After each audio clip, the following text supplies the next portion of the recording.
The moment my daughter handed the keys to our family cabin to her husband's parents without even asking me, something inside me broke. Then she smiled and said, "Dad, it's only fair. You live alone now." She had no idea those words were about to change her life forever.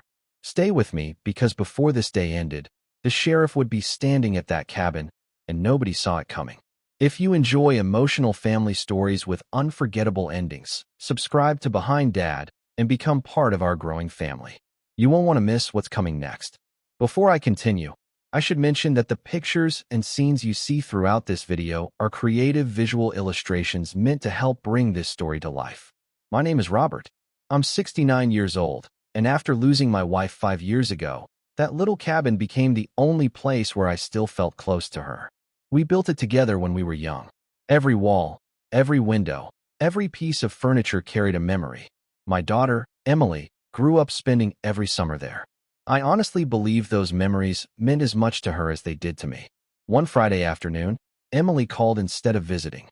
She sounded excited, but not about seeing me. She proudly told me she had already given the cabin keys to her husband's parents so they could spend the entire summer there. She never asked for my permission. She acted as if the cabin already belonged to her. I stayed quiet for several seconds, trying to understand what I had just heard. Then I slowly walked to my desk, opened one old drawer, and took out a file that nobody in the family had ever bothered to read. I asked Emily to stop by my house that evening. She walked in smiling, convinced I would eventually agree with her decision. Her husband, Jason, stood beside her with his arms crossed, acting as if everything had already been settled. I looked at both of them and quietly slid the old file across the table. "Before you make another decision about that cabin," I said, "read every page." Emily barely glanced at the cover before pushing it back toward me. "Dad, it's just paperwork," she said. "We don't need legal documents to be a family." Those words stung more than she realized. I wasn't trying to win an argument. I was trying to protect something her mother had trusted me to protect. I remembered the promise I made to my wife while she was in the hospital. She held my hand and whispered, "Don't let anyone take away the place where our family began." I had carried that promise with me every single day since she passed away. Emily stood up and said they were leaving for the cabin that night anyway. Jason grabbed the keys from the counter with a confident smile. As they walked out the door, I felt my heart sink. Part of me wanted to stop them, but another part knew they had already made their choice. I watched their car disappear down the road, then picked up my phone and made one calm call. I wasn't angry. I wasn't looking for revenge. I simply asked that the law protect what legally belonged to me. The person on the other end listened carefully, thanked me, and said, "We'll handle it first thing in the morning." At that moment, I realized the next sunrise would change my daughter's life in a way she never expected. I barely slept that night. My mind kept going back and forth between anger and heartbreak. I wasn't thinking about the cabin anymore. I was thinking about my daughter. I kept asking myself where things had changed between us. Had I been too soft? Had I made life so easy for her that she forgot the difference between love and entitlement? Every question hurt more than the last. Just after sunrise, my phone rang. It was my neighbor who lived near the cabin. His voice sounded nervous. "Robert, there's a sheriff's vehicle parked outside your property." I thanked him, grabbed my jacket, and drove there as fast as I could. When I arrived, Emily, Jason, and his parents were standing on the porch, completely shocked. The sheriff calmly explained that the property was privately owned and that no one had permission to stay there without the owner's written approval. Emily looked at me with disbelief. "Dad, why didn't you tell me?" she asked. I reached into my truck, picked up the same file she refused to read, and handed it to her again. This time she opened it. The first page wasn't just another document. It was the legal trust my wife and I had created years earlier. The cabin could never be transferred, borrowed, rented, or occupied without my signed authorization.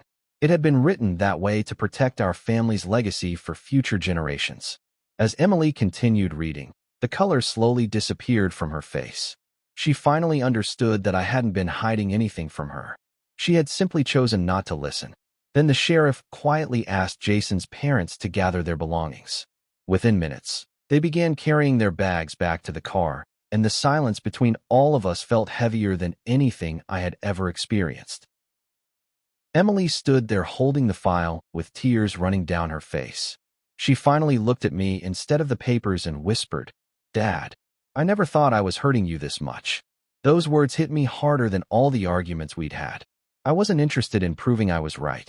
I only wanted my daughter to understand that love doesn't erase respect, and being family never gives anyone the right to take what isn't theirs. Jason quietly apologized, admitting he should have stopped the whole idea before it went this far. His parents also apologized for accepting the keys without asking who actually owned the cabin. Before sunset, they packed the last of their belongings and drove away. The cabin became peaceful again, just as your mother and I had always remembered it. For the first time in a long while, Emily asked if we could sit on the old porch together. We watched the sun go down without saying much. Sometimes silence says more than words ever can. Before we finish, I want to mention that every image and scene you've seen in this video is a creative illustration designed to help bring this story to life. They're meant to support your imagination as the story unfolds. That day taught both of us a lesson we'll never forget. Property can be replaced. Money can be earned again. But trust, once broken, takes years to rebuild. If you still have parents who love you, never mistake their kindness for permission to ignore their boundaries. One conversation can save a relationship that pride might destroy. If this story touched your heart, tell me in the comments. What would you have done in my place? Share this video with someone who believes families should always be built on love and respect. And if you want more unforgettable stories like this, subscribe to Behind Dad. Until next time, remember this: the strongest families aren't held together by property, they're held together by respect.